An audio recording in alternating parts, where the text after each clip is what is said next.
Hello నమస్తే, welcome to our channel. నేను సిరి. So ఈరోజు అయితే మన స్టూడియోలో తానే కల్కి అంటూ ఒక వ్యక్తి అయితే వచ్చారు.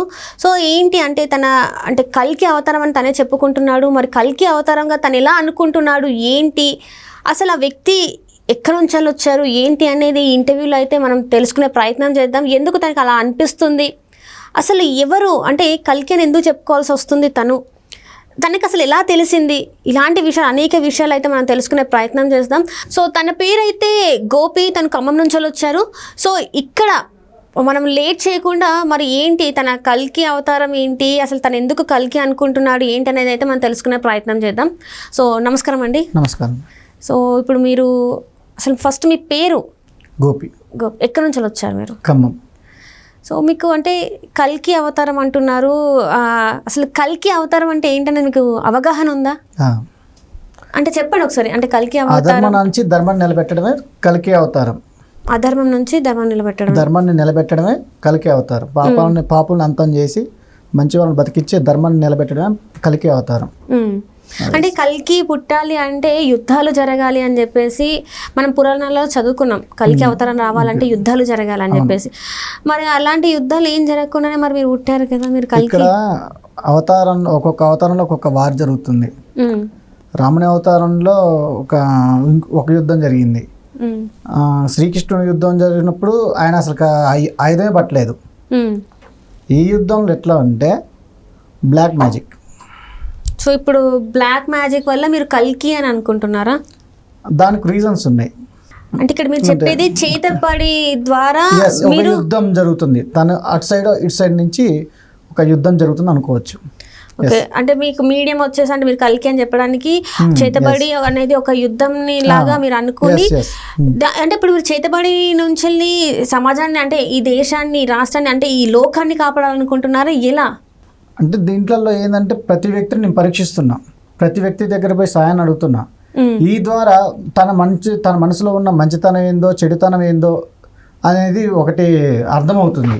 దీనివల్ల మంచి వ్యక్తులు ఎవరు చెడు వ్యక్తులు ఎవరు, వాళ్ళు ఏ పాపం వాళ్ళు సాయం చేయడం వల్ల ఇది పాపను పొందుతారు. అప్పుడు వాడు సాయం చేయడం వల్లనే వాడు అనేక రకాలుగా అటు పాపాలు చేసుకుంటూ ఇటు దేవుని విగ్రహాల మీద కానివ్వండి, అట్లా పసిపిల్లల మీద కానివ్వండి, ఇట్లా చేతబడులు చేసుకుంటూ ఇట్లా వాళ్ళ పాపాలకి శిక్ష అనుభవిస్తున్నారు.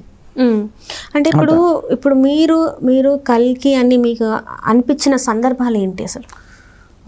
యాక్చువల్గా నాకు ఇప్పుడు కాదండి తెలిసింది, నాకు 3 years బ్యాక్. ఎట్లా అంటే నేను మామూలుగా ఆటో డ్రైవర్ని. నేను ఇంటికి వెళ్ళి మామూలుగా ఆటో తోలుకొని ఇంటికి పోయి పడుకున్నా. నాకు ఒక కళ వచ్చింది. ఏం కళ అంటే బాగా మురికి కళలు వస్తున్నాయి. నా చిన్నతనం నుంచే వస్తున్నాయి, కానీ నేను దాన్ని పట్టించుకోలేదు. ఏంది ఇట్లా వస్తున్నాయి? ఆ రోజు నాకు డౌట్ వచ్చింది, ఇట్లా వస్తున్నాయి కదా మరి ఏంటని చెప్పి నాకు ఆలోచన వచ్చి ఒకసారి యూట్యూబ్లో సెర్చ్ చేసిన, బ్లాక్ మ్యాజిక్ అని సెర్చ్ చేసిన. బ్లాక్ మ్యాజిక్ అంటే చేతబడి అర్థం. చేతబడి సరే టైప్ చేస్తే ఒక ముస్లిం అయ్య గారు చెప్పిండు, ఇట్లా ఈ కళలకి ఈ సిమ్టమ్స్కి ఇది చేతబడి అర్థం. అంటే మురికి కళలు రావడం, పాములు రావడం, ఇలా వస్తే చేతబడిన అర్థం అని చెప్పి తను చెప్పిండు. నాకు అప్పుడు అర్థమైంది, నా మీద ఇన్నాళ్ళు చేతబడి జరుగుతుంది, ఎవరు చేస్తున్నారు అనేది క్వశ్చన్ నాకు వచ్చింది.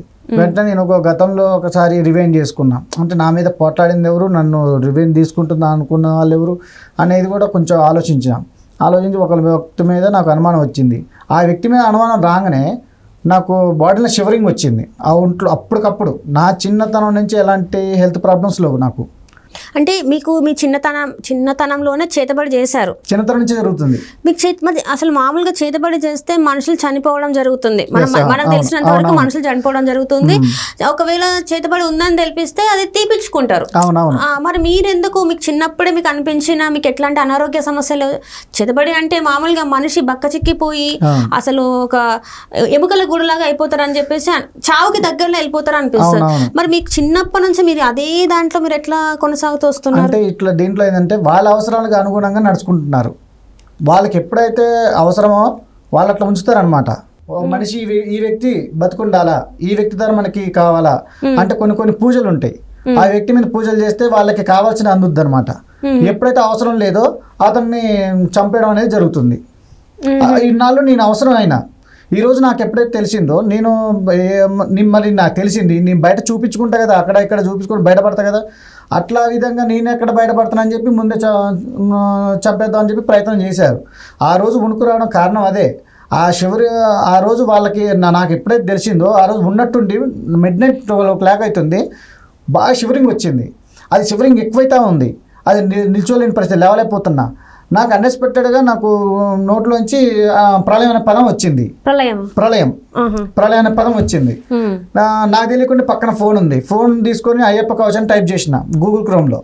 అది ఒక 10 లైన్స్ ఉంటుంది, దానికి ఒక 3 టైమ్స్ చదివిన. తర్వాత ఫోన్ కూడా పోయింది. అసలు నా చిన్నతనం నుంచి నేను మొక్కేది ఒక దేవుడు, శ్రీ ఆంజనేయ స్వామి. నేను ఏ దేవునికైనా సరే మామూలు మొక్కితే కానీ మనసులో ఉండేది మాత్రం ఆంజనేయ స్వామి. నేను ఏ దేవుని తలుచుకోను. ఇంకోటి ఏంటంటే నాకు మంత్రాలు తంత్రాలు ఏం తెలియదు అసలు నాకు. ఏదో మనం ఆట దొరుకున్నా చదువుకున్నా, నేను కూడా డిగ్రీ చేసిన, నేను అంత ముద్దునేం కాదు ఇట్లా చెప్పుకోవడానికి కూడా. అన్ని గమనించి అన్ని ఆధారాలు తీసుకున్న తర్వాత నేను ఇక్కడికి వచ్చి ఇంటర్వ్యూ ఇస్తున్నాను అనమాట. అంటే ఇక్కడ ఫస్ట్ నాకు అర్థం కాని విషయం ఏంటంటే, మీకు అసలు చేతబడి ఎందుకు చేశారని మీరు అనుకుంటున్నారు? ఇప్పుడు ఒక ఇంటికి దొంగోడు వస్తాడు, వాడికి ఏది అవసరం అయితే వాడు తీసుకుపోతాడు, మనకు తెలియదు కదా ఆ విషయం. అదే మనం తెలుస్తుంటే మనం జాగ్రత్త పడతాం, వాడేం తీసుకుపోలేడు. వాడికి ఏది అవసరమో మనకు తెలియదు, మన వల్ల ఏమొస్తుంది అనేది. కానీ వాడు చేస్తున్నది వాస్తవం. వాస్తవం అనేది మీరు ఎట్లా గ్రహించారు? అంటే వాళ్ళే అని ఎట్లా గుర్తించారు? మీ మీద చేతబడి జరిగిందని మీకు ఎట్లా తెలిసింది? అసలు మామూలుగా తెలియదు కదా, మీకు ఎవరైనా చెప్పారా మరి మీ మీద ఇట్లా చేతబడి ప్రయోగం జరుగుతుందని? నేను ఒక యూట్యూబ్లోనే మనం మామూలుగా చూస్తే ఇట్లా కళలకి ఇట్లా చదవడని చెప్పారు. తర్వాత నేను అంత మామూలుగా తీసుకుని అంత సీరియస్ ఏం తీసుకోలే. బట్ అప్పుడు వణుకు రావడం, నేను ప్రళయం అనే పదం వాడినా, అది ఒక ట్రాన్స్లోకి వెళ్ళిన అనమాట. అంటే ఆ వ్యక్తికి తెలియదు, కొన్ని పదాలు మాట్లాడేటప్పుడు మీరు గమనించారో లేదో, కోపంలో ఉన్న వ్యక్తి సడన్గా ఒక పదం వాడతాడు, కానీ నెక్స్ట్ ఏమన్నారు అంటే తెలియదు అంటారు. ఒక్కోసారి కొంతమంది కొన్ని అన్ఎక్స్పెక్టెడ్ అట్లా జరుగుతుంటాయి.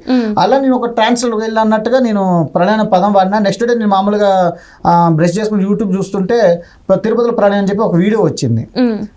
ఏంది ఇట్లా తిరుపతి, నేను నైట్ అన్నా ఇట్లా తెల్లారి వచ్చింది, ఇట్లా వచ్చింది అని చెప్పి నాకు అనుమానం వచ్చింది. దాని గురించి అన్నవరపు తిరుపతి మూర్తి గారు కొన్ని విషయాలు చెప్పారు. ఎందుకు వచ్చింది, వర్షం వల్ల వచ్చిందా, వరద వల్ల వచ్చిందా, లేకపోతే ఎవరన్నా ఏదైనా వేరే కారణం వల్ల వచ్చిందని చెప్పారు. ఒక స్త్రీ బుద్ధి ప్రళయంతక అని చెప్పి ఒక పదం వాడారు. తర్వాత తనకు తాను రక్షించుకున్నాడు అని చెప్పి అన్నాడు. వెంకన్న స్వామి తనకు తాను రక్షించుకున్నాడు అని చెప్పిండు. ఎవరు గమనించలే. అదే నీళ్ళు వరద వచ్చిందని చెప్పి అందరు అనుకుంటున్నారు, కానీ ఎందుకు వచ్చిందని మాత్రం ఎవ్వరు ఆలోచన చేయలే. అది ఎవరు తెలుస్తుంది, ఒక పండితులు మాత్రం తెలుస్తుంది. ఆయన తెలిసింది కాబట్టి ఆయన చెప్పిండు.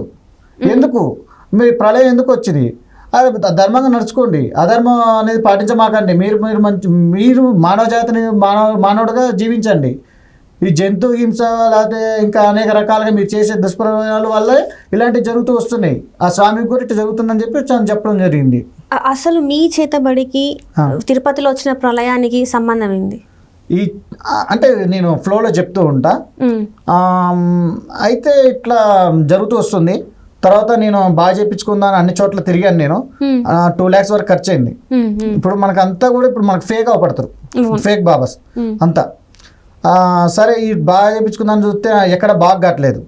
సరే నేనేం చేసిన అంటే ఒక తావీజ్ తీసుకొని దాంట్లో కుంకుమ వేసి అయ్యప్ప కవచం, దక్షిణ కాళి కవచం ఈ చదువుకొని మెల్లో కట్టుకోవడం జరిగింది. అప్పటి నుంచి వణుకుడు పోయింది అనమాట. 10 రోజులు నేను అది ఎట్లంటే నరకం అనిపించిన. 10 రోజులు నీ సెల్ పక్కన లేకపోతే ఏమవుతుందో చెప్పలేం. సెల్ ఛార్జింగ్ పెట్టుకోవాలా, దాన్ని ఎప్పుడు నెట్ ఆన్లో ఉంచుకోవాలా, ఎందుకంటే అది నాకు ఆన్ ఉండాలి, అది మెసేజ్ రావాలి కదా. నేను అయ్యప్ప కవచం చెప్తా, అది మెసేజ్ రావాలి, దాని డేటా ఉండాలి, ఛార్జింగ్ ఉండాలి. ఇట్లా 10 రోజులు నేను అసలు బిక్కు అంటే బతికినా. అంటే ఏమైంది మీకు? అంటే బూకి షివరింగ్ వచ్చేది, ప్రతిరోజు 10 రోజులు షివరింగ్ వచ్చేది. మీరు డాక్టర్ని కన్సల్ట్ అవ్వలేదా మరి? డాక్టర్ని కన్సల్ట్ అవ్వలేదు. ఎందుకు అవ్వలేదు అంటే ఇప్పుడు మీరు అనుకుంటున్నారు అంతే, చేతబడి అని మీరు అనుకుంటున్నారు, మరి మీకు ఏమైనా హెల్త్ ఇష్యూస్ ఉన్నాయని ఎందుకు మీరు డాక్టర్ని కన్సల్ట్? తర్వాత జరిగింది. అయితే దీని తర్వాత ఏంటంటే ఇక సరే వణుకుడు వస్తుంది, ఇట్లా అన్ని ఏం చేయాలి తెలియక సరే నాకు నేను అన్ని చేసుకుంటూ పోతున్నా. అసలు నాకనేది ఏం తెలీదు. ఈ మంత్రాలు చెప్పే కదా, మంత్రాలు ఏం తెలియదు మనకి. మన అమ్మ వాళ్ళు కానీ ఎవరైనా, మా అమ్మ కూడా చదువురాదు అమ్మకి. ఆమె ఏదో దేవునికి పూజలు చేస్తుంది కానీ ఏదో స్తోత్రాలు పెట్టి చదవదు. అట్లా ఇక అనుకోకుండా నేను ఒక తావీజ్ పట్టుకొని ఆ మంత్రాలు చదివి కట్టుకుంటే అప్పటి నుంచి మరి వణుకుడు లేదు. మరి నా హెల్త్ ప్రాబ్లం అనుకుంటే మరి తావీజ్ కట్టగానే ఎందుకు రాలేదు మరి అలాంటి వణుకుడు? మళ్ళీ 10 daysలోనే మళ్ళీ ఎందుకు పోయింది? అది కట్టుకోగానే ఎందుకు రాలేదు మళ్ళీ? ఆ తర్వాత ఒంట్లో సూదిపోట్లు వచ్చినాయి. అది నాకు అసలు జ్వరమే రాదు, ఇది ఈ సూదిపోట్లు ఏంది, నాకు ఒక రకరకాల వస్తున్నాయి, మనకు సరిగ్గా తెలియదు వాటి గురించి. యూట్యూబ్లో కూడా అన్ని క్లియర్గా చెప్పరు, ఏదో ఒకటి రెండు చెప్తారు అంతే.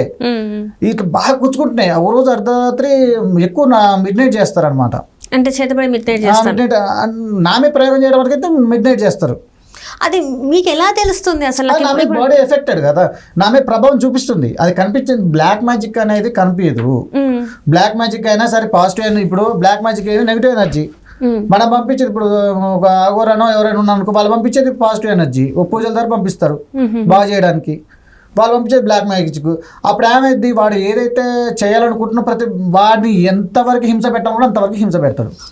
సరే, అసలు అంటే ఎవ్వరు దొరకనట్టు, మీ ఖమ్మంలో ఎవ్వరు దొరకనట్టు ఎందుకు మిమ్మల్ని ఎంచుకున్నారు? మీ మీదనే ఎందుకు చేతబడి చేశారు? ఇంతకు అసలు దేని వాళ్ళు ఏం ఆశించి ఎవరు మీ మీద ఈ చేతబడి ప్రయోగం చేశారు అని మీరు అనుకుంటున్నారు? వాళ్ళు దేనికి ఆశించి ఎందుకు నా మీద చేస్తారు అనేది నాకు తెలియదండి. నేనేం వాళ్ళ మీద గొడవ పోలే, నేను అలాంటి కూడా కాదు, వాళ్ళనేం తిట్టలే. నాకు అనుమానం ఎట్లా వచ్చిందంటే, నేను మామూలుగా ఒక మళ్ళీ ఆటో ఎక్కుతా అని చెప్పి ఎక్కింది, ఆటో కావాలని చెప్పి ఎక్కింది. తర్వాత 4వ రోజు ఆమె మంచిగా మాట్లాడుతుంది అన్నాడు, మంచిగా మాట్లాడినాం. తర్వాత మా ఫ్రెండ్స్ వీళ్ళంతా గ్యాదర్ అయ్యి నాకు మందు పెట్టడం జరిగింది. మీ ఫ్రెండ్స్ మీకు మందు పెట్టారా? మా ఫ్రెండ్స్ తో కలిసి మందు పెట్టి. అంటే మందు పెట్టడం అనేది చేతబడి అనేది రెండు వేరు వేరా? రెండు వేరు వేరు. ఇది జరిగింది 7 years క్రితం. ఇది 7 years క్రితం. అది ఆ 7 years క్రితం దాన్ని బట్టే నేను కనుక్కున్నా, ఈ మందు పెట్టిన వాళ్ళు వీళ్ళు ఖచ్చితంగా వీళ్ళు అయ్యి ఉంటారని చెప్పి నాకు అనుమానం వచ్చింది. నేను వాళ్ళని ఫాలో చేయడం, దానికి కొన్ని రకాలుగా అబ్జర్వేషన్ చేసిన. అబ్జర్వేషన్ అనేది నాకు 99% ప్రూఫ్ అయింది. అది ఇంకా ఎంతవరకు కావాలనేది ఇంకా ముందు కూడా తెలుస్తుంది. అంటే ఈ మందు పెట్టడానికి ఉన్న చేతబడికి డిఫరెన్స్ ఏంటి? మందు పెడితే ఏమైందంటే మనిషి వీక్ అయిపోతూ ఉంటాడు, బాగా వాళ్ళే గుర్తొస్తుంటారు, కళ్ళు మండుతాయి, కాళ్ళు గుంజుతాయి, బాడీ వీక్ అయిపోద్ది, ఏం తిన్నా కానీ ఒంటికి పట్టదు, అసలు ఎక్కువ తినలేడు కూడా, ఆ నరకం వేరే ఉంటది. అట్లా నేను 5 to 6 years వరకు నేను అది ఒంట్లోనే ఉంది. నేను గమనించి, నాకు తెలియదు కదా. మందు పెడితే చనిపోవరు కానీ ఇట్లా వీక్ అవుతూ ఉంటారు. లేదు, చనిపోతారు, కానీ అది ఒక పర్టికులర్ టైంలో చనిపోతారు. అంటే మనిషి వీక్ అయిపోయిన తర్వాత బాగా మనిషి వీక్ అయిపోతారు. అది ఏమైందంటే మందు అనేది ఒక ఏర్లు బాగుతాయి అంట, లోన ఏర్లు బాగుతాయి అంట. ఆ ఏర్లు బాగినప్పుడు అప్పుడు మనిషి చనిపోతాడు. అది నా ఎండింగ్ స్టేజ్, అసలు నా ఎండింగ్ స్టేజ్ అనుకోవాలి వాస్తవానికి. 5 to 6 years అంటే మామూలు విషయం కాదు. అయితే అనుకోకుండా ఒక వేరే వ్యక్తి ద్వారా నేను బయటపడ్డా. ఆ వ్యక్తికి ఎలా తెలిసిందని నాకు తెలియదు. నీలో మందు అని చెప్పి వాళ్ళే చెప్పారు. సరే, అప్పుడు అట్లా నేను బయటపడ్డా. అప్పుడే కరోనా స్టార్ట్ అయింది. నేను ఎండింగ్ స్టేజ్లో ఉన్నప్పుడే కరోనా స్టార్ట్ అయింది ఫస్ట్ ఆఫ్ ఆల్. తర్వాత ఈసారి నేను కక్కించుకున్న తర్వాత కూడా నేను వాళ్ళ జోలికి పోలే, వాళ్ళ ఇంటి ముందు గొడవ పోలే. మళ్ళీ అంటే మీరు బయటపడ్డారని చెప్పేసి ఇంకా మందు పెట్టడం కాదు అని చెప్పేసి మీకు చేతబడి చేశారు? లేదు, ఫస్ట్ నుంచే చేస్తున్నారు. ఇది మధ్యలో వీళ్ళు ఏం చేసిరంటే, నాది అప్పుడు చిన్న ఏజ్ అండి, ఒక 17-18 years. ఇది అర్థం చేసుకొని కొంచెం కన్ఫ్యూజన్ ఉంటది, ఎందుకంటే బ్యాక్ స్టెప్ వస్తుంది. ఇది ఫ్రంట్ పోతే అర్థమైంది, బ్యాక్ స్టెప్ వస్తుంది. అయితే ఎప్పుడైతే నేను ఏంటంటే అప్పుడు దాకా స్టడీ చేసినండి. ఇంటర్ అయిపోయింది. ఇంటర్ అయిపోయి నేను వెహికల్ కొన్నా కానీ ఆటో కొన్నా కానిచ్చి ఇక వాళ్ళు పరిచయం కావడం, నాకు మందు పెట్టడం అన్ని సమకూలంగా జరిగినాయి. వాళ్ళ ప్లాన్ ప్రకారం చేస్తున్నారు. ఇంతకుముందు మా ఫ్యామిలీలో ఏం జరిగిందో కూడా నాకు తెలుసు. నేను ఆలోచించా, నాకే జరుగుతుందా, ఇంత మా ఫ్యామిలీలో ఇంకెవరికైనా జరుగుతుందా, ఎంతమంది జరుగుతుంది అనేది కూడా ఆలోచించా. జరిగింది. సరే, నేను ఇప్పుడు ఇంటర్వ్యూలో చెప్పకూడదు, ఎందుకంటే మా పేరెంట్స్ అంతా కూడా వింటారు కాబట్టి అది బాధాకరమైన కొన్ని విషయాలు ఉంటాయి. ఇప్పుడు మీరు ఇక్కడికి వచ్చింది మీరు కల్కి అవుతారని అని మీరు అనుకుంటుంది, మరి మీ ఇంట్లో వాళ్ళందరికీ తెలుసా? నేను చెప్పిన వాళ్ళు నమ్మరు, అసలు చదవడం నమ్మరు. నేను చెప్తా, మళ్ళీ కొన్ని చెప్తా. నేను అమ్మ ఇట్లా జరుగుతుంది, తర్వాత జరగబోతుంది అని కూడా చెప్తా. నేను అంతకుముందు తిరుపతిలో ప్రళయం వచ్చేటప్పుడు కూడా చెప్పా. వచ్చిన తర్వాత అమ్మా ఇది తిరుపతి కొండ మీద నడవలేని పరిస్థితి ఉంటుంది, మొత్తం దారులన్నీ బంద్ అయిపోతాయి అన్న. ఆ నెక్స్ట్ రోజు మొత్తం కొండలు కూలి మొత్తం దారులు బంద్ అయిపోయినాయి. మరి వెంట చూపించిన అమ్మకి, అమ్మ చూడే నేను చెప్పింది జరిగింది చూసినా అన్న. మరి ఆమె నమ్మదు, ప్రూఫ్తో చూపించినా నమ్మదు. అదే చెప్పట్లే. ఇంట్లో ఏంటంటే పాతకాలం పద్ధతులు, పాతకాల మనుషులకే ఇంకెక్కువ వస్తుంది, తెలుస్తుంది. కానీ వీళ్ళకి అలాంటి లోక జ్ఞానం లేదు. ఏదో సంపాదించుకున్నావు, కష్టపడ్డావు అంతే, కానీ ఇలాంటి ఆలోచనలు లేవు. అలాంటి సావాసాలు చేసే వాళ్ళు కూడా కాదు, తిరిగే వాళ్ళు కూడా ఈ ప్రళయం కాకుండా ఇంకేమన్నా మీకు తెలుసు? చాలా జరిగినాయి, చాలా జరిగినాయి. నేను ఇప్పుడు ఒక తిరుపతిలో ప్రళయం పట్టుకొని నేను కలికి అవుతానని నేను అనుకో, నా పరువు పోద్ది. రేపు ఇది ఫేక్ అంత అయితే నా పరువు పోద్ది. నాకు నేను కాన్ఫిడెన్స్కి వచ్చిన తర్వాత నేను వచ్చిన నేను ఇలాంటి చాలా జరిగినాయి. ఏం జరిగినాయి? తర్వాత ఇంట్లో నేను అన్ని విధాలుగా బాగా చేసుకుంటూ వచ్చిన. వాళ్ళు నా మీద ప్రయోగాలు చేసిన, ఒంట్లో వైరస్లు ఇలాంటి చాలా చేశారు. నా పళ్ళు బుచ్చడం అలాంటివి చేస్తుంటే నాకు నేనుగా రికవర్ చేసుకుంటూ వస్తున్నా ప్రతి ఒక్కటి. అది చిన్నపిల్లకాయల మీద ఇప్పుడు నేను అవతల వ్యక్తిని మీద చేయలేను, కానీ నాకు నేను రికవర్ చేసుకోగలుగుతా. మంత్రం చదువు ఏదో ఒకటి బుక్స్లో మంత్రాలు ఏదో ఒకటి చేసుకోగలుగుతా. అయితే వీళ్ళు మా వాళ్ళు వినరు, వీళ్ళు ఎఫెక్ట్ అవుతున్నారు. వీళ్ళకి కూడా వీళ్ళ మీద ప్రభావం పడది, వీళ్ళ మీద కూడా జరుగుతుంది. ఎప్పటి నుంచో మీ ఇంట్లో వాళ్ళ మీద కూడా జరుగుతుంది. వీళ్ళంతా అసలు మా వాళ్ళ మీద ఎందుకు అందరిని మా మీద ఎందుకు టార్గెట్ చేశారనేది నాకు తెలియదు ఇంకా వాస్తవానికి. ఎన్ని సంవత్సరాల నుంచి జరుగుతుంది ఇది? నాదే ఎప్పుడు చాలా ఏళ్ళ నుంచి జరుగుతుందండి. అంటే అన్ని ఏళ్ల నుంచి మీ కుటుంబ సభ్యుల మీద మీ మీద ఇంకా కొనసాగుతూనే ఉంది? మా కుటుంబం కాదు, చాలా మంది సఫర్ అవుతున్నారు. మా ఏరియా వల్ల ఏదైనా సరే చాలా మంది, కొంతమంది చనిపోయారు కూడా, రక్తం కక్కుని చనిపోయారు. కానీ తెలియదు ఎవరికి. వాళ్ళు ఏమనుకుంటారు, వీళ్ళు ఒకటే అండి క్లూ చూసుకుంటారు. వాడు తాగుతాడు, వాడు తాగుపోతాడు. ఏంది తాగుపోతాడు? ఎప్పుడైనా రక్తం కక్కుని చచ్చిపోవడం, లేకపోతే లివర్ కిడ్నీ ఏదో పాడైపోయి చనిపోవడం చచ్చిపోతుంది. వీళ్ళు ఏంటంటే అదే కారణం చూపించి వాడికి కిడ్నీలు పోయేటట్టు చేయడమో, లేకపోతే రక్తం కక్కుని చచ్చిపోవడమో చేస్తారు. అటు మా ఏరియాలో జరిగింది. మరి మీరు ఎప్పుడు పోలీస్ కంప్లైంట్ ఇవ్వలేదు? ఇచ్చా పోలీస్ కంప్లైంట్ కూడా ఇచ్చా. నా ప్రయత్నం నేను అన్ని విధాలుగా ప్రయత్నం చేశా. ఇట్లా మా ఇంట్లో వాళ్ళు సఫర్ అవుతున్నారని ఇంట్లో అందరూ వాళ్ళ బాధ చూడలేక అప్పటి నుంచి ఎక్కువైపోయినాయి. అసలు అప్పుడు దాకా కొంచెం లైట్గా ఎప్పుడో హెల్త్ ప్రాబ్లమ్స్ వచ్చాయి, అప్పటి నుంచి ఇంకా విపరీతంగా ఎక్కువైపోయినాయి. నాకు తెలిసిపోయింది పలానా వ్యక్తి అని తెలిసిపోయింది. ఇక నన్ను హింస పెట్టి నేను సూసైడ్ చేసుకునే స్థితి తీసుకొచ్చారు.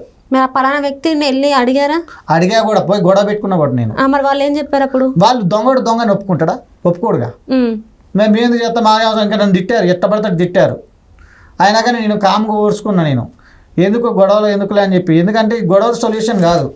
అది దానికి సొల్యూషన్ చేసేటట్టు చేస్తే చేయొచ్చు, కానీ మనం గొడవ పెట్టుకుంటే ఉంది అని మామూలుగా హెచ్చరించడానికి అయితే పోయినా, హెచ్చరించిన వినలేదు. పొజిషన్లో కేసు పెట్టినా వినలేదు. న్యూస్ ఛానల్ దగ్గరికి అందరూ చెప్పిన, ప్రతి న్యూస్ ఛానల్ ఖమ్మంలో ఉన్న న్యూస్ ఛానల్ అందరికీ చెప్పిన, వాళ్ళు పట్టించుకోలేదు. న్యూస్ పేపర్ వాళ్ళకి ఫోన్ చేసిన, వాళ్ళు పట్టించుకోలేదు. ఇక్కడ ఖమ్మంలో పట్టించుకున్న హైదరాబాద్ వచ్చిన. హైదరాబాద్ హెడ్ ఆఫీస్ మొత్తం TV9 V6 అన్ని తిరిగిన. అయినా అప్పుడు 4,000 ఖర్చు వచ్చింది నాకు లోకల్ తిరగడానికి మొత్తం రానుప్పుడు మొత్తం 4,000 ఖర్చు వచ్చింది. అంటే ఇప్పుడు మీ దగ్గర ఉంది కరెక్ట్ ఇన్ఫర్మేషన్ అనుకుంటే ఎవరైనా ఇంటర్వ్యూ తీసుకుంటారు, మరి మీరు అన్ని కరెక్ట్ గా చూపెట్టలేదా వాళ్ళకి? కరెక్ట్ చూపెట్టడం కాదు, ఇక్కడ ఏంటంటే బ్లాక్ మ్యాజిక్ అంటే ఎవరికి కనబడదు. అది ఎవరు గవర్నమెంట్ రూల్స్లో లేదు, ఎవరు నమ్మరు కదా. ఇప్పుడు చాలా మంది జనాలు ఎట్టున్నారంటే నమ్మరు. ఇది వాళ్ళ ప్రభావం, వాళ్ళంతటా వాళ్ళకి అనుభవం అయితే కానీ నమ్మరు. అట్లా ఎవరైనా చెప్పినా కానీ నమ్మరు. అట్లా ఇక దానివల్ల ఎవరు నమ్మరు, ఇది ఇంటర్వ్యూ తీసుకోరు, బాగోదులే అన్నట్టుగా వాళ్ళు కాముగా పక్కకు తొలుగుతున్నారు తప్పితే అది అనుభవం ఉన్నాడు పాపం. ఎంతమంది వెళ్ళారండి? సరే బ్లాక్ మ్యాజిక్ లేదనుకుందాం, మరి ఎంత దొంగ బాబాల దగ్గర వాళ్ళు బాగా చేస్తున్నారని చెప్పి ఎంతమంది లైన్లో క్యూలో ఉన్నట్లే, ఎన్ని లక్షలు పెట్టి బాగా చేయించుకుందామని పోవట్లే ఎంతమంది లేరు? నా చిన్నతనం నుంచి చూస్తున్నా నేను చాలా మందిని. మరి వాళ్ళందరూ ఏంది? సార్ నేను ఏడిపించండి, మరి మిగతా వాళ్ళు ఏంది? మరి హాస్టల్ చేస్తున్నారు. అయ్యా నీకు ఈ ప్రాబ్లం ఉంది, నువ్వు బాగా చేయించుకో, నీకు ఇంత ఖర్చు అవుతుందని చెప్పి నీకు ఫోన్లో నీ లిస్ట్ చూపినా. వారణాసిలో ఎంతమంది హాస్టల్ ఎంతమంది ఉన్నారో, తిరుపతిలో ఎంతమంది హాస్టల్ ఉన్నారో 2 రోజుల్లో కూడా అన్ని వచ్చేస్తాయి. వీళ్ళందరితో మీరు కాంటాక్ట్ అయ్యాను కూడా. వాళ్ళకి చెప్పారా మీరు ఎదుర్కొంటున్న సమస్య అని చెప్పారా మీరు? వాళ్ళు ఫస్ట్ ఫోన్ పే చేయమంటారు. ఇప్పుడు ఎట్లా తయారయ్యారండి, ఎంత ఘోరంగా తయారనుకున్న హాస్టల్ పెద్ద దొంగలు, అంత పెద్ద దొంగలు. వాళ్ళందరికీ ఫోన్ పేలు గూగుల్ పే చేస్తేనే అప్పుడు మీ ప్రాబ్లం చెప్తారు. ఫస్ట్ ఫోన్ పే చేయంటారు, చేస్తాం, చేసిన తర్వాత వాడు చేతులు ఎత్తేస్తారు, ఫోన్ కూడా కట్ చేస్తారు. అంటే వాళ్ళు కూడా దొంగలు అన్నట్టేగా. అంతేగా. అంటే మీరు నమ్మేది ఫస్ట్ దొంగని నమ్ముతున్నారా? మరి నేనైతే అందరూ చాలా మంది ఆల్మోస్ట్ అంతే ఉన్నారండి. వాళ్ళే కాదు, గుళ్ళు పూజలు కూడా పెద్ద ఫేక్ గాలు ఉన్నారు. ఆ పాస్టర్ అయ్య గారు కూడా అంత ఫేక్ గారు ఉన్నారు. నేను చాలా మంది చెప్పిన, అందుకే ఇప్పుడు తిరుపతిలో ఇట్లా జరిగిందని చెప్పిన, వాళ్ళ రెస్పాన్స్ ఎట్లుండాలా? ఒక మనిషి వచ్చి చెప్తుండు, ఒక దైవం గురించి చెప్తుండు. ఒక దైవం గురించి చెప్పినప్పుడు వాళ్ళ రెస్పాన్స్ ఎట్లుండాలా? రీసెర్చ్ చేయాలా. కానీ రీసెర్చ్ చేయకుండా నీ ఇష్టానుసారంగా నువ్వు ఏం లేదు దేవుడు లేడు అన్నట్టుగా నువ్వు గుళ్ళో పూజలు చేసినోడివి నువ్వు ఇవి కూడా నువ్వు దేవుని గురించి కూడా పట్టించుకోకపోతే మరి ఎందుకో. మరి అదే ఇప్పుడు నేను అడిగే ప్రశ్న కూడా అదే, మీరు ఒక ప్రళయం గురించి కాకుండా ఇంకేం జరిగాయి మరి ఇంకా అంటే దేవుళ్ళ మీద పిడుగులు పడ్డం, రథాలు కాలిపోవడం అప్పుడు బాగా జరిగినాయి. అప్పుడు అంటే అప్పుడు కొన్ని అన్న ఇవన్నీ చెప్పకూడదు, ఇంటర్వ్యూ చెప్పకూడదు కదా, చెప్పాలి కదా. ఇప్పుడు మీరు చెప్తేనే కదా తెలిసేది, అనేక రకాల జనాలకి తెలిసేది. ఇప్పుడు నమ్మాలి. ఇప్పుడు మీరు ఏకంగా కలికి అవతారమే అంటున్నారు మీరు. ఓకే ఇప్పుడు ఎంత కలికి అవతారమైనా బాధ వచ్చినప్పుడు మనం ప్రజలు పట్టించుకోక ఇటు దైవం కూడా మనం ఎవరి దగ్గరికి పోతాం, బాధ వచ్చినప్పుడు గుడికి పోతాం, దేవుడు చెప్పుకుంటాం. నేను దేవుడు చెప్పుకున్నా, నా బాధ తీరట్లేదు, నేను ప్రజల దగ్గరకు వచ్చిన, న్యూస్ రిపోర్ట్లకు వచ్చిన, కంప్లైంట్ ఇచ్చిన, నా ప్రయత్నం నేను అన్ని ప్రయత్నం చేసిన. లాస్ట్కి మళ్ళీ దేవుడి దగ్గరికి పోయినా, స్వామి ఇట్ట పరిస్థితి మరి నా బాధను తీర్చు అని చెప్పి నేను అనేక విధాలుగా ప్రదర్శనలు చేయడం, పూజలు చేయడం, ఇంట్లో పూజలు చేయడం, మా స్తోత్రాలు చదవడం ఆయన చేస్తున్నా. అయినా కానీ తగ్గట్లు ఇంకెక్కువైతున్నాయి. ఇంకా స్తోత్రాలు చదివితే ఇంకెక్కువైతాయి. కారణం ఏంటంటే అది దానివల్ల వాడికి ఎఫెక్ట్ వాడికి. ఇక్కడ మూలమంత్రాలు ఇప్పుడు మూలమంత్రం కానీ స్తోత్రాలు చదివితే ఏమైంది అంటే వాడికి ఎఫెక్ట్ అయింది. ఇప్పుడు బ్లాక్ మ్యాజిక్ ఎవడైతే చేస్తుండో వాడికి కాంటాక్ట్ ఉంటుంది అనమాట. ఇప్పుడు ఫోన్కి ఎట్లా కాంటాక్ట్ ఉంటుందో వాడికి నాకు కాంటాక్ట్ ఉంటుంది. అట్ట నేను ఇక్కడ మూలమంత్రం ఇప్పుడు వాడికి కొన్ని శత్రుపక్షారహ, హింస కొన్ని ఉంటాయి. మూలమంత్ర పవర్ఫుల్ మంత్రాలు ఉంటాయి. కాళికాదేవి, ఉగ్ర నరసింహ చాలా మంత్రాలు ఉంటాయి. నేను ఒక బుక్ కొనుక్కున్నా, అవి చదువుతుంటే పిల్లగాళ్ళు హింస పెట్టేటోళ్ళు తెలుసా. కింద పైన డామేజ్ అవుతే పిల్లగాళ్ళకి ఎఫెక్ట్ అయ్యేది. కారణం ఏంటంటే వాడు చదవకుండా చేసేటోడు. ఎఫెక్ట్ అంటే ఏ రకమైన ఎఫెక్ట్? బాగా విపరీతంగా దగ్గు వచ్చేది, చాలా ఎఫెక్టెడ్ గా. మీరు ఇక్కడ మంత్రాలు చదువుతుంటే అక్కడ వాళ్ళకి చదవకుండా చేద్దామని, నువ్వు చదివితే పిల్లగాళ్ళు అంటే నా ఫ్యామిలీని అడ్డు చేసిండు వాడు. అందువల్ల నేను చేయలేకపోతున్నా. ఇప్పుడు నాకు అసలు వాస్తవానికి వాడు నేను తెలుసుకుంటే వాడు అసలు నాకు ఎవ్వరు అవసరం లేదు. నేను ఓన్లీ ఒక బుక్ పట్టుకుంటే చాలు. నాకు వాడు నాకు పెద్ద లెక్క కాదు. 2 రోజుల్లో నేను. అంటే మీరు నేర్చుకున్నారా మంత్రాలు? అంటే మీరు ఏమైనా ఉపాసన చేశారా? ఉపవాసన అవన్నీ అవసరం లేదు మేడం. ఓన్లీ అది మంత్రం చదవడం, దానికి పద్ధతులు, నియమాలు పాటించడం అంతే. మాంసాహారం ఇట్లా చేయమని మరి ఇది తెలుస్తూనే ఉంటాయి మేడం. మనం రీసెర్చ్ చేస్తుంటే తెలుస్తూనే ఉంటాయి. ఈ అయ్యగారులు మనం అడిగినా చెప్తారు. ఇట్లా ఎవరిని అడిగినా ఆ స్థితిలో ఉన్నోళ్ళు అడిగితే చెప్తారు ఎవరైనా సరే. అట్లా నేను తెలుసుకొని నేను బుక్ కొనుక్కొని దానికి మీద అన్ని మూలమంత్రాలే ఉంటాయి దాంట్లో. ఆ నరసింహస్వామి కానీ శివుని కానీ అన్ని సుదర్శన మంత్రం ఉంటుంది ఒకటి.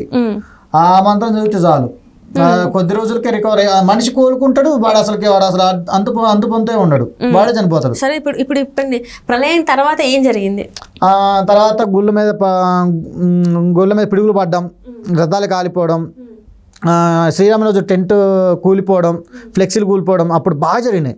అంతకుముందు అంటే ఆ కోపం తట్టుకోలేకపోయినా, అంటే ఎవరు సాయం చేయట్లేదు, పిల్లలు ఇట్లా అంత ఫ్యామిలీ సఫర్ అవుతారు అని చెప్పి నాకు చాలా కోపంతో నేను కొన్ని విధంగా కోపడుతుంటే, ఎవరి మీద అంటే దేవుళ్ళ మీద ఇటు అంటే దేవుళ్ళు కూడా నన్ను రక్షించలేకపోతున్నారు కదా, అట్లా నాకు బాధ అనిపించింది. అంటే మీకు మిమ్మల్ని ఎవరు పట్టించుకోవట్లేదు, మనుషులు పట్టించుకోవట్లేదు, దేవుళ్ళు పట్టించుకోవట్లేదు అని చెప్పి మీకు కోపం వచ్చి మీరు దేవుళ్ళకి శాపనాలు. అది తిట్టు కాదండి, అది కోపం అంతే. ఆ కోపంలో ఇక అంటే దానివల్ల అట్లా కొన్ని చాలా వరకు జరుగుతూ వచ్చినాయి. ఆ తర్వాత టోక్యో దేశంలో అగ్నిపర్వతం బద్దలైంది. ఇంకా ఇది మాత్రం ఒక దేవుళ్ళని ఒక మాట అన్నా, అది ఒక మాట అనలేండి, చెప్పండి పర్లేదు, ఎందుకంటే తెలియాలి కదా. ఇప్పుడు నలుగురు మిమ్మల్ని నమ్మాలి అంటే మీరు ఏమన్నారు, అక్కడ ఏం జరిగింది అనేది తెలియాలి మీకు. యాక్చువల్లీ ఏంటంటే చాలా క్రిటికల్ పొజిషన్ అది. మీరు కానీ నన్ను రక్షించకపోతే మిమ్మల్ని చేపిస్తానని చెప్పి మాట అన్నా.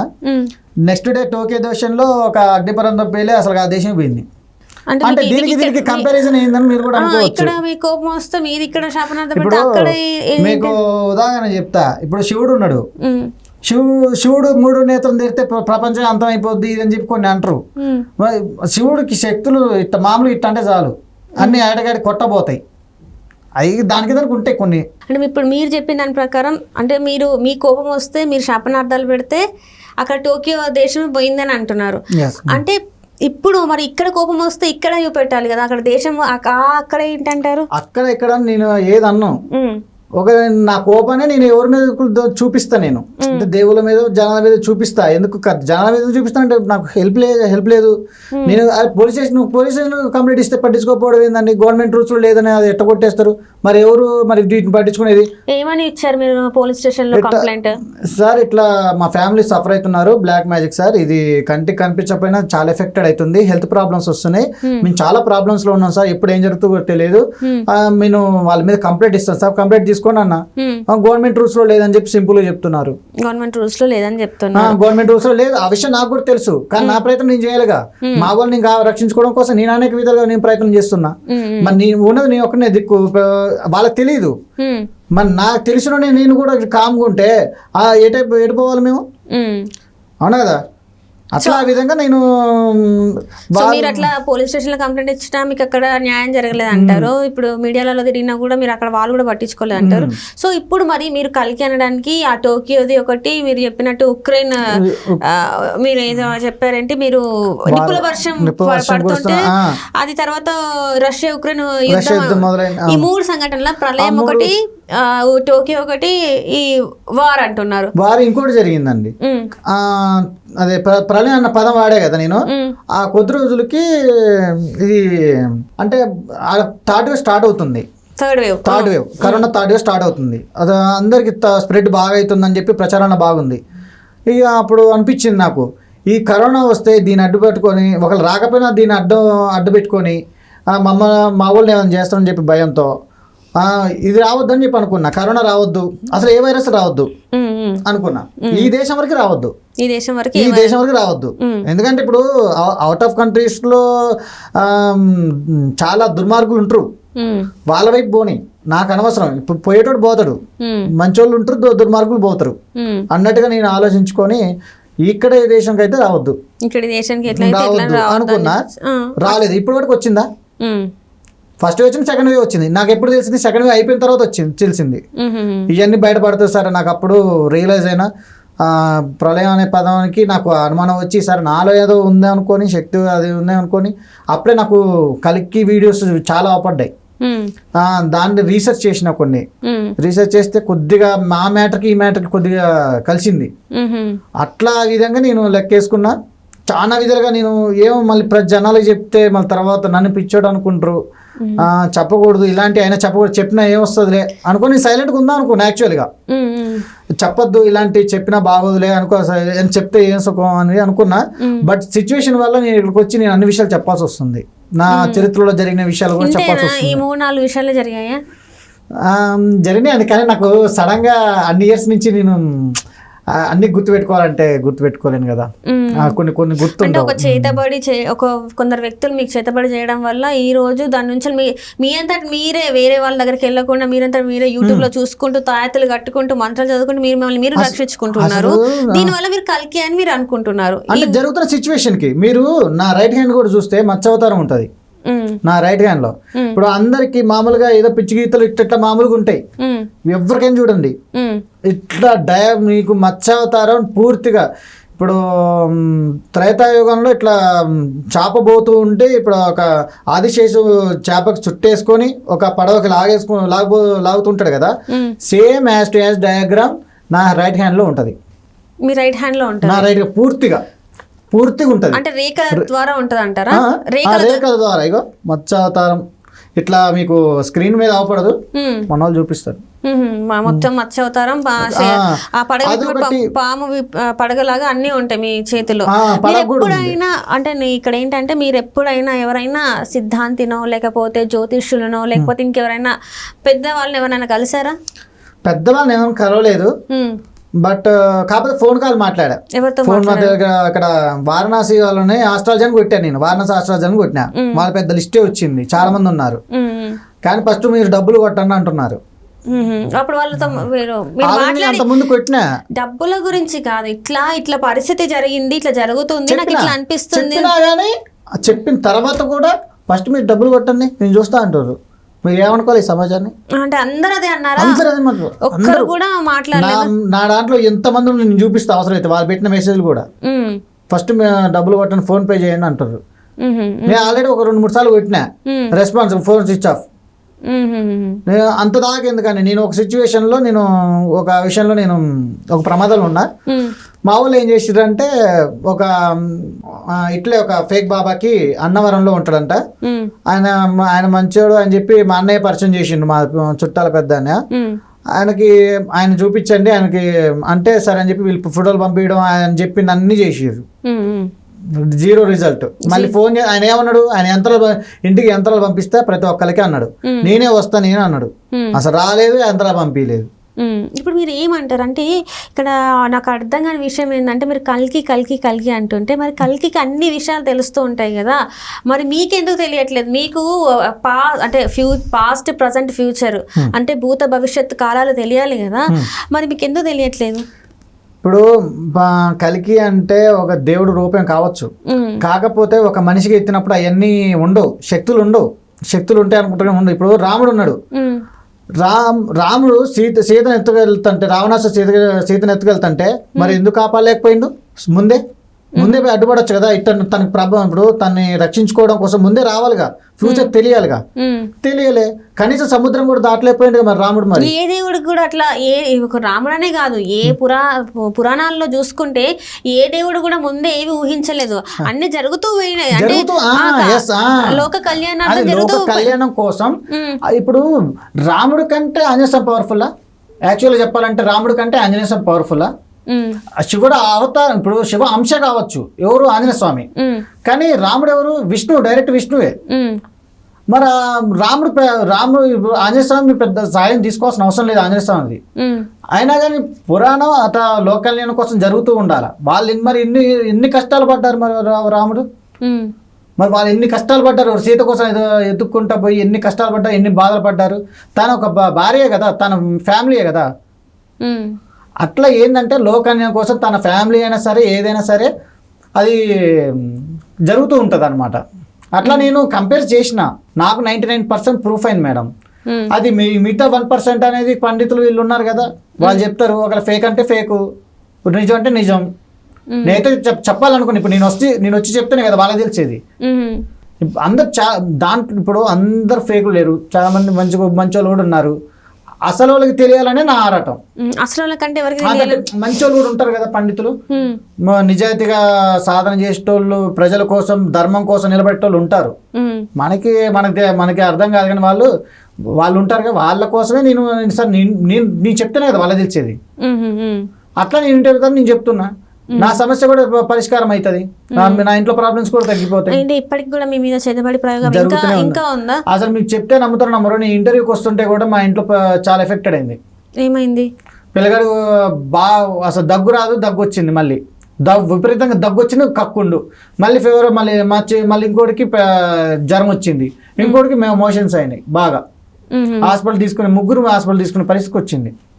మిమ్మల్ని ఆపేయడానికి ఎందుకంటే ఏడుకొస్తే వాళ్ళ బతుకు బండారం బయటపడుతుంది కదా. మీరు ఇంతవరకు వాళ్ళ గురించి చెప్పలేదు కదా, ఇప్పటికీ కూడా ఎవరు చేశారు ఎందుకు చేశారు అంటే ఈ రోజు కూడా ఈ టైం కూడా ఇంతవరకు చెప్పలేదు. పేర్లు చెప్పడం నాకు పెద్ద విషయం కాదు. నాకు మీరు పేర్లు చెప్పడం మీ ఇష్టం, అసలు ఎందుకోసం జరిగిందనేది చెప్పాలి కదా. అది ఎందుకు చేస్తున్నారు నాకు తెలియదు మేడం, అంటే మీకు ఏమన్నా ఊర్లో మీకు బాగా ఆస్తులు ఉన్నాయా, లేకపోతే ఊర్లో మీకు పెద్ద పెద్ద ఇల్లులు ఉన్నాయా, లేకపోతే ఏంటి? వాళ్ళకి ఏంటంటే మేడం, ఇప్పుడు చాదపల్లి చాలా రకాలు ఉంటాయి, శక్తులు అంటారు, నిధులు అంటారు, నిధుల కోసం బలిలు ఇస్తారు, మరి అనేక రకాలుగా ఉంటాయి. వాళ్ళ విద్యలు మనకు ఉంటాయి మేడం, వాళ్ళు ఎందుకు చేస్తారు, కానీ వాళ్ళ అవసరాల కోసం అవతల ఎంత హింస పెట్టాలో అంత హింస పెడతారు. మీరు పడ్డది ఏమి అంతగానో మీరు తట్టుకోలేకుండా అయింది ఏంటి అంటారు? మరి నా వల్ల నేను పడలేదండి, మా ఫ్యామిలీ వల్ల పడ్డా, అంటే మా ఫ్యామిలీకి ఎఫెక్టెడ్ అయింది. నాన్నంటే నేను తట్టుకోగలుగుతా, నేను నిలబడగలనా, నేను రికవర్ చేసుకోగలుగుతా. నాకు ఇప్పుడు అన్ఎక్స్పెక్టెడ్ నాకు ఇప్పుడు ఏదైనా జరిగినా కానీ వెంటనే నాకు కొన్ని దేవుడి మంత్రాలు వచ్చు, ఆ మంత్రాలు నేను అలవాటు చేసుకున్నా, అవి చదువుకున్నా దెబ్బ పోద్ది. మంత్రాలు చదువుకుంటే ఇది పోతుందా? పోతుంది, ఆ పెయిన్ అనేది పోతుంది అనమాట. మరి మీ ఇంట్లో వాళ్ళకి చెప్పుకోలేదా మరి మీరు ఇవి చదువుకోండి పోతుందని? మా అమ్మకి చదువు రాదు మేడం, ఆమె ఎంత చదువుకుంటుంది. వాళ్ళు ఏం చెప్పనా, అదే మేడం, వాళ్ళు ఫస్ట్ నుంచి కష్టపడే వాళ్ళే, కానీ ఇలాంటి గలీజ్గా ఈ చేతబళ్ళు, ఈ మందులు ఎఫెక్ట్ ఏం తెలియదు. మీ అన్నయ్యకి వదినకి చెప్పినా కూడా వినట్లేదా మరి? అసలు ఎవ్వరు వినట్లేదు. వాళ్ళు చదువుకోలేదా? అన్నయ్య ఎంఎస్సీ చేసిండు. మరి ఎంఎస్సీ చేస్తే ఓకే సరే, ఎంఎస్సీ చేసిన చదువుకో అంటే వాళ్ళకి మూఢనమ్మకాలని పక్కకు పెట్టారనుకోండి, మరి హాస్పిటల్కి వెళ్ళినప్పుడు మరి ఏం చెప్తున్నారు డాక్టర్స్? ఇప్పుడు ఏం చెప్తారు మేడం, ఇప్పుడు మనిషికి వాళ్ళు కూడా నమ్మరు కదా. ఇప్పుడు డాక్టర్స్ ఏంది, ఇంకా డాక్టర్స్ ఇంకా ఘోరంగా ఉంటారు. ఇప్పుడు నువ్వు ఎట్లా పోయినా సరే నీకు ఈ రోగం వచ్చింది దీనివల్ల వచ్చిందని చెప్తారు, కానీ నీకు పలానా వ్యక్తి చేసిందని చెప్పరు. సరే ఏమని చెప్తున్నారు డాక్టర్స్? ఇప్పుడు దగ్గు వస్తుంది అంటున్నారు, మీరు టెస్ట్ వాతావరణం అంటారు, వాతావరణం అంటారు. ఇక ఇప్పుడు బాగా తగ్గితే ఏమైంది మేడం, ఇక్కడ ఇన్ఫెక్షన్ వస్తుంది, ఆ ఇన్ఫెక్షన్ అయింది పిల్లగాడికి అంటారు. ఇక జరిగి చెప్తాడు ఆయన. ఏముంది దగ్గుతుంటే ఇప్పుడు ఒంట్లో ఇప్పుడు వామిటింగ్ వచ్చింది అనుకో, ఫుడ్ అనుకోవచ్చు కదా, అదే నిజం అనుకోవచ్చు కదా, చేతపడి కాదు మరి నిజంగానే ఇట్లా నా మీద చేశారు కాబట్టి, నేను అనుభవిస్తున్నా కాబట్టి, నేను ఇంతవరకు రీసెర్చ్ చేసిన, నేను వాళ్ళని గమనించిన, అన్నీ తెలుసుకున్న తర్వాత నేను ఇట్లా చెప్తున్నా అనమాట. నేను అన్నీ రీసెర్చ్ చేసిన తర్వాత, లేదా ఇంత హింస ఎందుకు పడుతున్నాను. నేను ఒకసారి మా వాళ్ళని ఎప్పుడైనా ఇంటర్వ్యూ మా వాళ్ళని తీసుకున్నప్పుడు, ఏ రోజున నా చిన్నతనం నుంచి ఏ రోజున నేను ఒక విచిత్రంగా ప్రవర్తించడం కానీ, ఈ చాదవాడిని పదం వాడినాం కానీ ఎప్పుడైనా అడగండి, అసలు ఎప్పుడు లేదు. నా హెల్త్ ప్రాబ్లమ్స్ కూడా రావు యాక్చువల్గా. మీకు ఇంతవరకు ఎప్పుడు హెల్త్ ప్రాబ్లమ్స్? నేను చూసినంత వరకు చేతపడి చేసిన వాళ్ళకి కొంచెం ఆరోగ్య సమస్యలు ఎక్కువ ఉంటాయని విన్నాను నేను. వాళ్ళకి ఏ అవసరం ఉందో మనకు తెలియదు కండి, వాళ్ళకి అవసరం ఉన్నప్పుడు ఇట్లా ఉంచుతారు. సరే ఇప్పుడు మీ పాయింట్కి వద్దాం. చేతబడి చేసినప్పుడు మీరు అంటే వాళ్ళు కోరుకున్నట్టు మీకు చేతబడి చేశారు అనుకోండి, మీరు వాళ్ళకి నచ్చినట్టు ఏం చేస్తున్నారు? అంటే మీకు నొప్పులు వస్తున్నాయి, బాడీ పెయిన్స్ వస్తున్నాయి, అంతేనా? ఒక్కోసారి కడుపులో అది ఒకసారి కడుపు నొప్పి మేడం విపరీతంగా వచ్చింది, తట్టుకోలేని పెయిన్ వచ్చింది. ఇంతకుముందు నాకు ఈ విషయం చాలాపడి జరుగుతున్న సంగతి తెలియక ఒకరోజు మామూలుగా ఆటోకి వెళ్ళినా, మా వదిన అడిగినా, ఏంది వదిన అన్న అదే అన్నం ఉడకలేదా ఏంది, అసలు బాగా పెయిన్ వస్తుందని చెప్పాను. ఆ రోజు టాబ్లెట్ వేసుకున్నా తగ్గలేదు. తర్వాత నాకు తెలిసిన తర్వాత మళ్ళీ అదే పెయిన్ వచ్చింది, సేమ్ పెయిన్ బాగా విపరీతంగా వస్తుంది.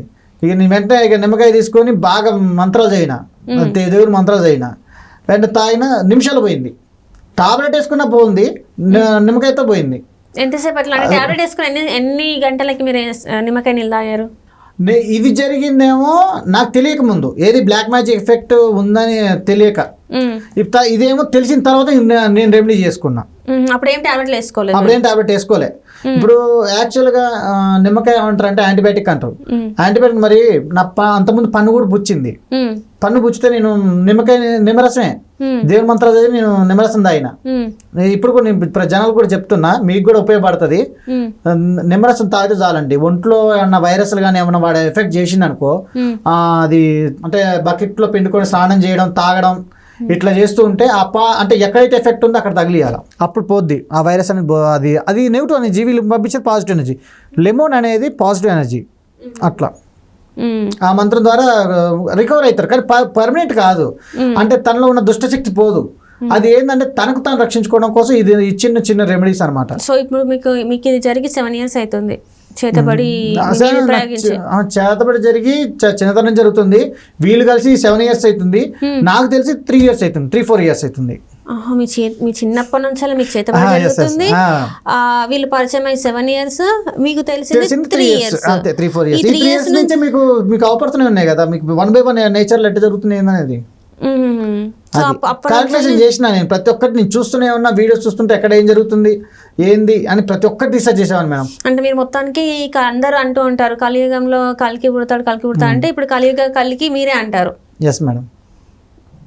ఇది నిజంగా అంటే మీరు ఇంటర్వ్యూకి వచ్చి మీరు జస్ట్ ఒక 3 విషయాలు, ప్రళయం గురించి చెప్పారు, టోక్యో గురించి చెప్పారు, ఇంకొకటి 3 సంవత్సరాలు నేను ఎక్కువ ఏం పదాలు వాడలే, అవి జరుగుతూనే ఉన్నాయి కదా మీకు. అంటే సరే ఇప్పుడు మరి మీకు ఏమన్నా అనిపించింది ఈ మధ్య కాలంలో ఏమన్నా మళ్ళీ ఏమన్నా జరుగుతుంది, ఏమన్నా అవుతుంది ఏదైనా అని ఏమన్నా ఉందా? ఒకటే మేడం, మనిషిలా బతికితే చాలా వరకు రిమూవ్ అవుతాయి, చాలా వరకు తగ్గుద్ది. విచ్చలవిడిగా చేస్తే మాత్రం ఇట్లే ఎక్కువగా ఈ చాతబళ్ళు జంతువులను బాగా విపరీతంగా హింస పెట్టడం. ఒకటి మేడం, చంపడం వేరు, హింస పెట్టి చంపడం వేరు. మీరు ఎన్నో వీడియోస్ చూస్తున్నాం మనం, అసలు ఎంత ఘోరంగా హింసించి చంపుతున్నారో మీరు చూస్తున్నారా వీడియోస్? మనం యూట్యూబ్లో ఎన్ని చూడట్లే. ఇదంతా ఒక పాపాల వల్లనే ఇదంతా జరుగుతుంది అని నా అభిప్రాయం. మరి పాపాల నుంచి మంచి వాళ్ళని కాపాడడానికి మీరు పుట్టారంటారు అనుకోండి, మీరు అనుకుంటున్నారుగా. నేను చెప్పేది చెప్తున్నా. రేపు ఒకవేళ మీరు మళ్ళీ ఇంటర్వ్యూకి పిలిచి ఎవరైనా సిద్ధాంతులతోనో లేకపోతే ఆస్ట్రాలజర్లతోనో మిమ్మల్ని కూర్చోబెడితే వాళ్ళు అడిగిన ఇప్పుడు నేను ఏది అడిగినా కూడా ఉంటాయి కొన్ని ఉంటాయి అని చెప్పేసి బయట చెప్పని అంటున్నారు. వాళ్ళైతే ఖచ్చితంగా అడుగుతారు. అప్పుడు మరి మీరు బయట పెడతారా? బయట పెడతా. మరి ఇప్పుడు అది పెట్టొచ్చు కదా. ఇప్పుడు మాట్లాడితే రెస్పాండ్ అవుతారు కదా. ఇప్పుడు సీక్రెట్ చెప్తాను నేను. అసలు క్వశ్చన్ తెలుసా, నిజమైన పండితులు అయితే నేను చెప్పక్కర్లే, వాళ్ళకి తెలిసిపోద్ది. నేను చెప్పక్కర్లే, నేను అన్ని వాళ్ళకి తెలిసిపోద్ది, ప్రతి ఒక్కరికి తెలిసిపోద్ది. ఏమండి చాలబడి చేసినోడికి అన్ని తెలిస్తే ఒక సిద్ధాంతులు తెలియదా అండి, పండితులు తెలియదా? వాళ్ళకి అన్ని తెలుస్తాయి, కానీ వాళ్ళు ఏంటంటే నోరిప్పరు. ఏంటంటే దైవానుగ్రహంతో జరుగుతుంది ఇదంతా అని అనుకుంటారు తప్పితే వచ్చి అడ్డుపడదాం రక్షించుదాం అట్లా అనుకోరు. వాళ్ళు ఆయన చేస్తే ఆయన చేస్తాడు, మన ధర్మం మనం చేసుకుందాం అనుకుంటారు, కానీ వాళ్ళు కాముగా ఉంటారు. వాళ్ళు ఇవన్నీ చెప్పరు, ఇవన్నీ యాక్చువల్గా. మీ ఇంట్లో వాళ్ళకి చెప్పి చూసారా? మీ చుట్టాలకి ఎవరికైనా చెప్పి చూసారా నేను కలికినని? నేను చెప్పలే ఎవరికి, మా చుట్టాలు ఎవ్వరు చెప్పలే. ఎందుకు చెప్పలేదు? మరి నమ్మరు కాబట్టి. కేవలం నమ్మలేదని ఎవరికి చెప్తలేదు, ఎవరు చెప్పట్లేదు. మరి ఇప్పుడు మరి ఇంటర్వ్యూ ద్వారా మీరు చెప్పిండ్రు కదా, మరి ఇప్పుడు మరి ఏందని అంటారు? ఎట్లా మరి ఈ ఇంటర్వ్యూ వల్ల ఇప్పుడు మీరు చెప్పిన దానికి మీరు ఊరికి పోయినాక ఎదుర్కొనేవి మరి మామూలుగా ఉండవు కదా, మరి ఎదుర్కొనే ఎంత శక్తి ఉందంటారా? మీరు ఏముంది మేడం ఎదుర్కోవడానికి? నమ్మే వాళ్ళు నమ్ముతారు, నమ్మనో సైలెంట్గా ఉంటారు. ఎదుర్కోవడానికి దీంట్లో ఏం లేదు కదా, నన్ను వచ్చేది కొట్టరు కదా. అసలు ఏం కోరుకుంటున్నారు మీరు ఇప్పుడు ఇంట్లో చెప్పలేదు, మీ చుట్టాలకు చెప్పలేదు, ఎవరికి చెప్పలేదు, మీ ఫ్రెండ్స్ కూడా చెప్పలేదు. అసలు గమ్మత్తు విషయం ఏంటంటే ఇవి వచ్చేటప్పుడు కూడా నేను మా వాళ్ళు చెప్పలేదు. అంటే ఇప్పుడు హైదరాబాద్కి వచ్చేటప్పుడు కూడా చెప్పలేదా? చెప్పలేక మామూలుగా వేరే మాట చెప్పి వచ్చిన, ఎందుకంటే వాళ్ళు ఒప్పుకోరు. నాకేంటంటే నాకున్న సొల్యూషన్ ఇదే. ఇప్పుడు వాళ్ళ పిచ్చి కానీ నేను ఎందుకు ఇదంతా చేస్తున్నా వాళ్ళకి అర్థం కావట్లే. నేను చిన్నతనం నుంచి వీడు ఎప్పుడు ప్రవర్తించినాడు, ఇట్లా ఎందుకు ప్రవర్తిస్తుండు అనే క్వశ్చన్ వాళ్ళకి రావట్లేదు ఎప్పటికి కూడా. మీరు ఎప్పుడైనా డాక్టర్ దగ్గరికి వెళ్ళి మీరు చెకప్ చేసుకున్నా, స్కానింగ్ తీపించుకున్నా, డాక్టర్ అన్ని చెకప్లు చేపించుకున్నా, అన్ని నార్మల్గా ఉన్నాయి. మీకు అన్ని రిపోర్ట్స్ కూడా అన్ని చూపిస్తారు. సైకాట్రిస్ట్ దగ్గరికి వెళ్ళారా? సైకాట్రిస్ట్ దగ్గర కూడా పోయినాం. నార్మల్ అంతా అది రిపోర్ట్స్ ఉంటాయి కదా మేడం, అంత నార్మల్ వచ్చింది. అంత నార్మల్. మరి ఇప్పుడు ఈ ఇంటర్వ్యూ ద్వారా మీరు ఏం కోరుకుంటున్నారు? మీరు ఏం కోరుకోవాలనుకుని ఇంటర్వ్యూకి వచ్చారు? నేను ప్రపంచం తెలియడం కోసమే నేను వచ్చిన, అంతే. మీరు ఇది అని చెప్పేసి ప్రపంచం తెలియాలని చెప్పేసి 99% నాకు నమ్మకం ఉంది మేడం, నాకే పూర్తి నమ్మకం ఉంది అసలు యాక్చువల్ గా. సరే ఇప్పుడు మన సిద్ధాంతుల పండితులు ఉంటారు కదా, ఇప్పుడు వచ్చినని చెప్తే వాళ్ళు కూడా చెప్తారు కదా వీళ్ళు ఫేక్ ఇలాంటి మన చర్చ డెబిట్కి వస్తారు కదా, అట్లా వాళ్ళ అభిప్రాయం కూడా చూసుకోవాలి. రైట్ అండి. సరే, మరి మీరు అనుకున్నట్టు మరి మీరు కల్కి అవతారమా ఏ అవతారమో నాకైతే ఇంకా క్లారిటీ అయితే రాలేదు. సో మరి మీరు అన్నట్టు ఎవరైనా పండితులు వాళ్ళు అడిగిన ప్రశ్న మీరు కరెక్ట్గా సరైన సమాధానం చెప్తారా, లేకపోతే ఏంటంటే వాళ్ళు నిర్ధారిస్తారు మీరు కల్కియా కాదా అని చెప్పేసి. సో చూద్దాం మరి ఏం జరుగుతుంది ఏంటనేది. మరి మళ్ళీ ఒక ఇంటర్వ్యూలో మిమ్మల్ని కలిసే ప్రయత్నం అయితే చేస్తాను. Thank you.